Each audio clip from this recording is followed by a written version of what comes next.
You're listening to Level Up with Melissa Zalouf from IronSource. Welcome back, everyone.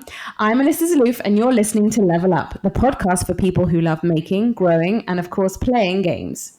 In this episode, I'm joined by Adi Shalom, ad monetization lead at Playtika. Adi, thanks so much for being on the show this week. Sure. Thanks for having me. So this week we're going to be talking about ad monetization across multiple genres, which is of course something you'd be intimately familiar with at Playtika. But before we dive in, can you start by telling us a little bit about your role at the company, also your background in gaming? Okay. So I actually started a few years back at a company called Auditor. We were an agency mostly focusing on mobile apps, specifically on gaming. After a few years of being on the UA side, Playtika actually acquired that company to become marketing department for Playtika.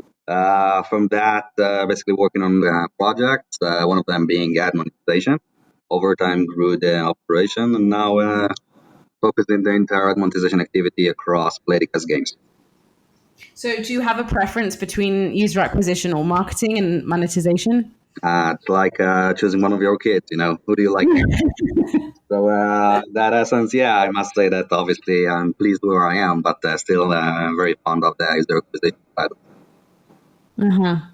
And are you a gamer at heart, or is it more sort of that gaming gives you an opportunity to sort of do the marketing and monetization side, to give full? I think you studied accounting, so is this a chance sort of play with numbers in the best way possible, or is it that you love gaming, or both? I think I'll be honest with you. One of the reasons that I got in the industry in the first place was a bit of a chance, I would say. I was initially interviewing for something more financial in a sense.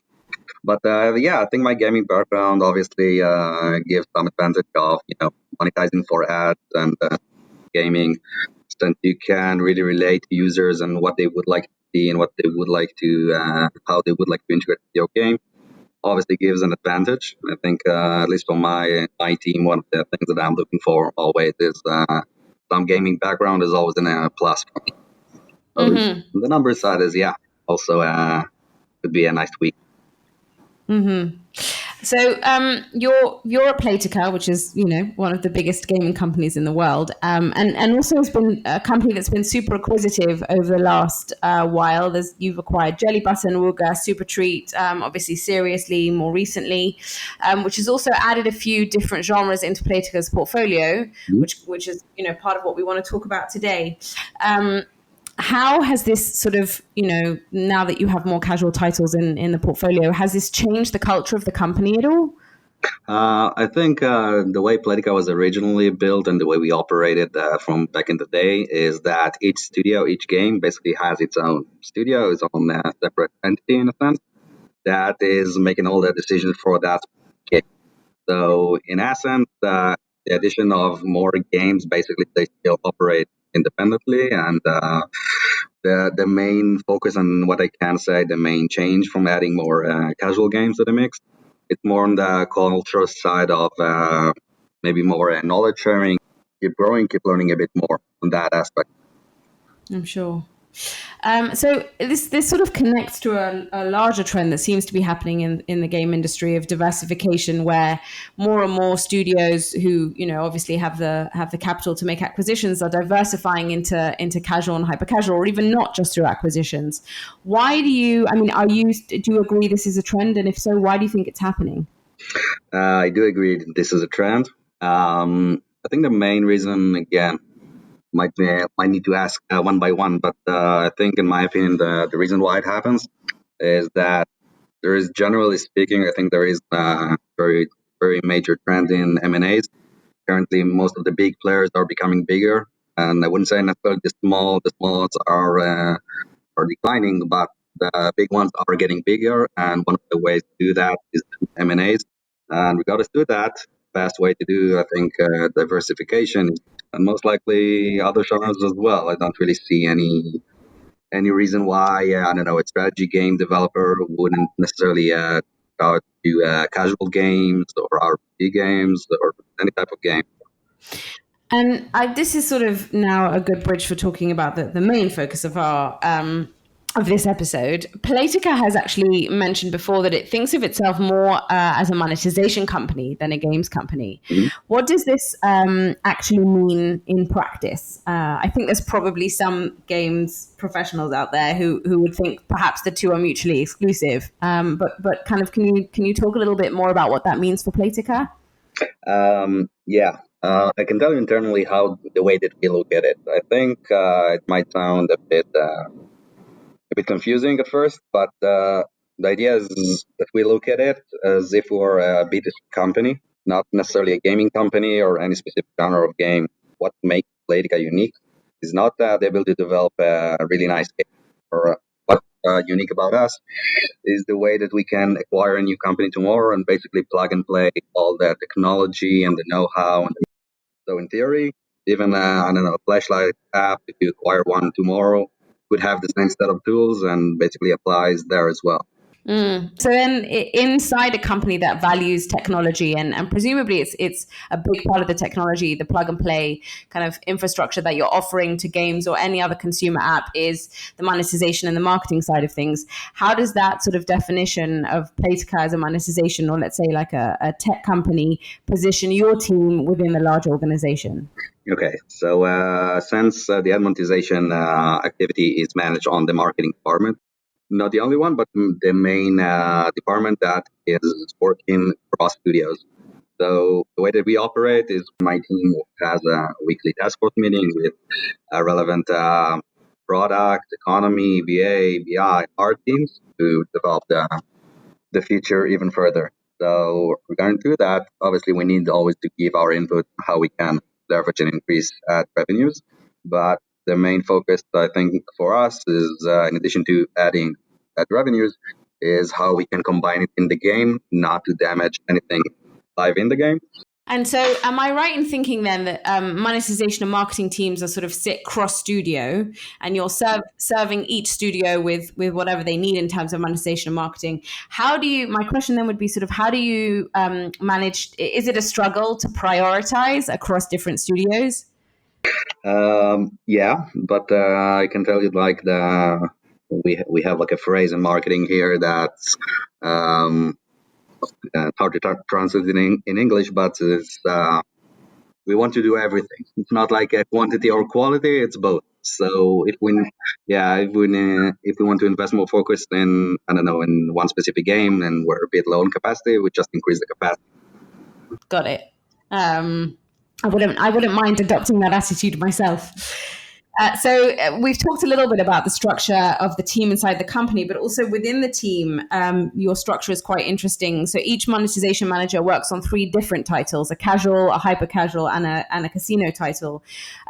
What advantage do you think this gives your team, both the individual players and the team as a whole? I think there are several ways in which that's an advantage. I think one of the main focuses is the knowledge that you can get from integrating ads into, let's say, a hyper casual game, and not necessarily applicable to a very high IAP based game, but the ability to test new concept, new thing. It's easier to make changes and A/B test things on hyper casual games in that essence, and to try to replicate or at least transfer the knowledge that you get into a more sophisticated game, and thus having a faster iteration and faster knowledge gathering. That's like one specific example.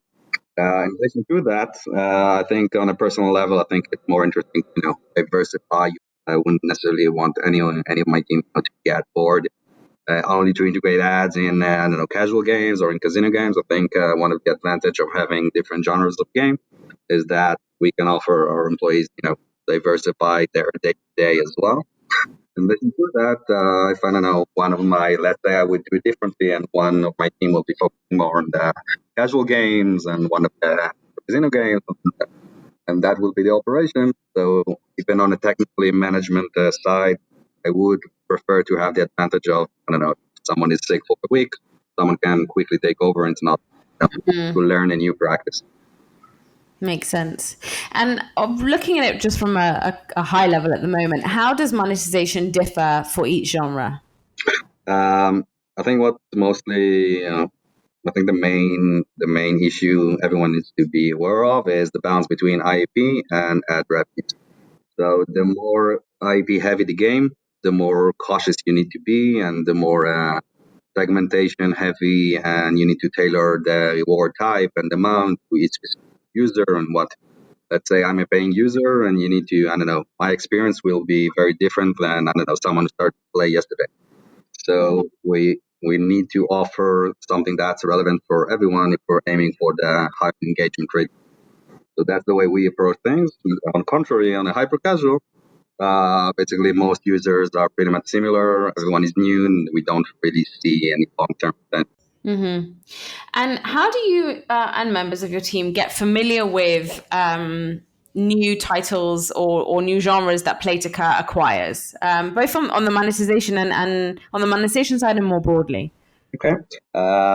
I think one thing, I'm not sure if it's unique, but something that we do is on a weekly basis, we have what we call monetization sessions, in which we, from each week, each person in my team reviews one specific game. In most cases, not one of our games, someone from another company, and we review the entire integration of ads in that game.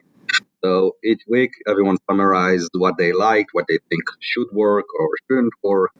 So that's something that we do on a weekly basis for all genres of game. To keep ourselves on the toes, and being aware of what type of integration we exist outside our company. To improve our operations, as well as to be prepared in case we acquire another company tomorrow. Super cool. That is a very high degree of preparation.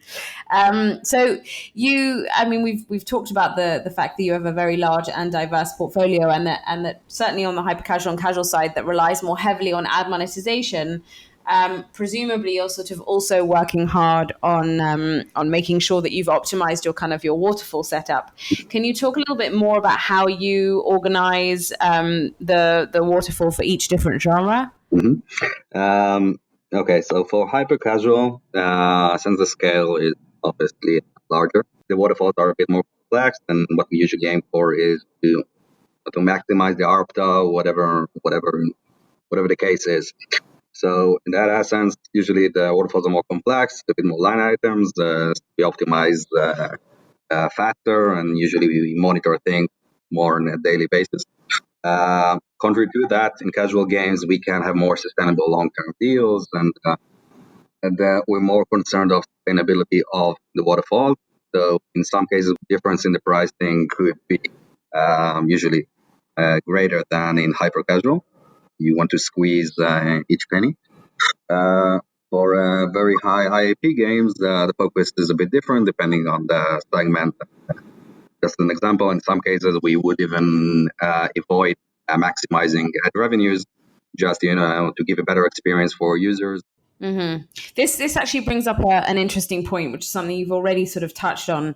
But this expertise in balancing IAPs and ads, which is a very sort of I think more and more we've certainly seen this at ironSource, but more and more companies, even traditionally IAP focused games, are embracing ad monetization, or at least are much more open to the potential kind of revenue that it can bring in. But obviously, there's a fine balance that needs to be managed there between obviously sort of, what experience you're serving your paying users versus your non-paying, or you're on the way to paying users. So from your perspective, as you're sort of diversifying into casual games, perhaps using a little bit more with rewarded video, and how that can work to boost IAPs, I'm curious about what you call the IKEA effect. Okay.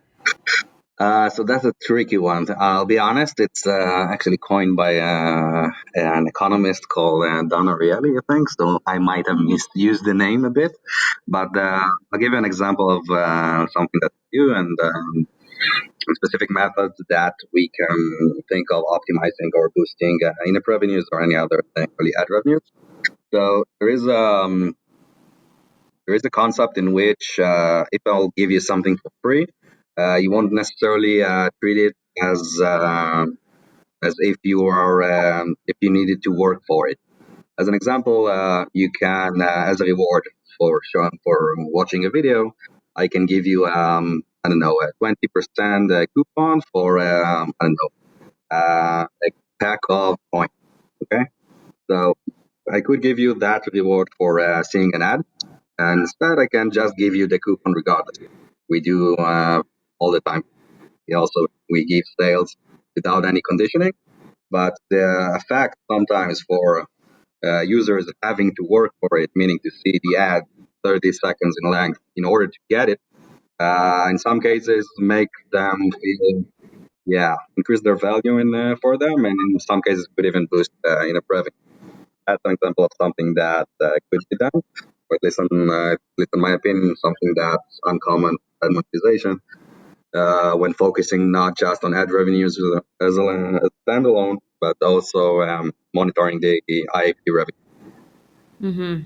So what you're seeing is that through using ad monetization, presumably specifically rewarded video, it's having a sort of a network effect on IAP purchases as well. Yeah, I think for very high IAP revenue games, I think the main focus should always be, at least for us, the number one priority is to maximize revenue, regardless if it's ad revenue or in-app revenue.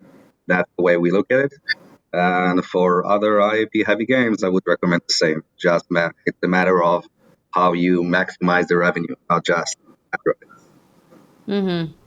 So I'm assuming that it's called the IKEA effect because we like our IKEA furniture more because we built it ourselves. Yeah, that's originally the assumption. Yeah.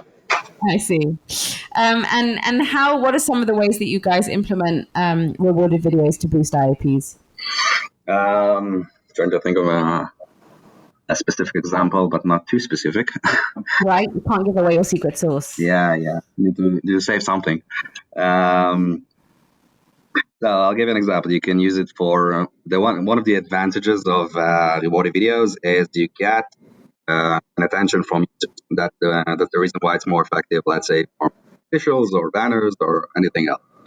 So basically, it's a communication channel. It could be used for anything. So in some cases, obviously, if you want to maximize ad revenues and that's your focus, obviously you want to sell that 30 seconds of attention. But could be used for anything in that case. So if you have, I don't know, a new feature coming up, you can, I don't know, show a specific video, like teasing the users for a feature that should be launching in the next 2 days, something like that. So there are many ways you can use that as more of a communication channel rather than just a revenue stream. I like that. Rewarded video is a communication channel. And what kind of are there specific placements or integrations that you see will get just more engagement than others? I think the way we look at it is we need to tailor made it by game. So in some cases we do see common testing that we see working pretty much the same across games. But the way I think I can give you an example of one of the Wooga games. In June's Journey, one of the top performing placement that they have is for I think the 50% sale on energy before you start. So basically, a user enters the game, the usual flow that he has, and has the ability to have 50% off for all these resources that they should be spending regardless for the next 20 minutes. In that case, it comes naturally to users since it's in the normal flow of the game. So the more connected the integration is, the flow and the actual product, usually we see much better engagement rate. Regardless to that, for other games that we didn't necessarily had that monetization from the beginning, and it's complex to integrate ads into an existing game. In most cases, users are vary in between what they like. For some users, they would like to get more lives or more coins, boosters, or anything. So the way we look at it is to have an option for each one. So for specific users, we would have placement that allows them to get boosters. For others, lives or whatever it is. So basically, we were trying to aim for different type of rewards. I'm assuming this requires therefore quite robust segmentation. Yeah, more than one placement, I think, is always, I would say, a must in most games. Um, yeah, I definitely think it's a must if you want to really maximize the potential of your users. There are cases in which you can, hit the target on the first attempt, but in most cases, then users are not really the same. Would say it's more for complex games, not necessarily for hyper casual games. But for the more complex games, we usually need to tailor make different scenarios of the integration. And more generally, what mistakes have you seen other developers make when trying not to cannibalize IAPs with ad placements? I think over segmentation is one. Give an example. I heard from one developer that he's excluding all paying users, so regardless of anything. So in that case, I would say that again, for everything should be tested and to see the effect. And even if you see some negative impact on paying users, I think you can still tailor made the capping, the frequency, everything to match segment. If you're trying to avoid paying users as a whole, I think another common mistake is that most developers forget that their traffic, someone needs to buy it. So, like you want on the UA side, you want the best quality, you want the paying users. If you're blocking paying users completely, the overall effect on your CPM is too dramatic, too broad segmentation combined with the limited understanding of how the UA side operates on your traffic. I think common mistake. So in a sense, also it's about having an understanding of how monetization and marketing work together Yeah. and not in silos. Yeah. And so as a final question, because we're running out of time, what advice would you give to developers who have traditionally focused on IP monetization, probably much as Playtika has, and are now looking to incorporate ad monetization? My main advice is that it could be done, meaning that even if you're the negative, you experience a negative approach from anyone in the company, um, it everything could be solved. It just takes time, takes testing, and if you need to be on the cautious side, be on the cautious side. That's fine. But in my opinion, I think ad monetization is something that could be applied or to be used in very heavy eye games, regardless of the way you see the games operating right now. So be positive, be proactive, keep testing, but you need to find your way to do it. Awesome. Good advice, I think. Thank you very much, Adi. It's been really interesting to chat. I'm now going to go away and try and find the IKEA effect at play in my life more generally. Tune in next week, everyone, for more game industry experts talking all things game.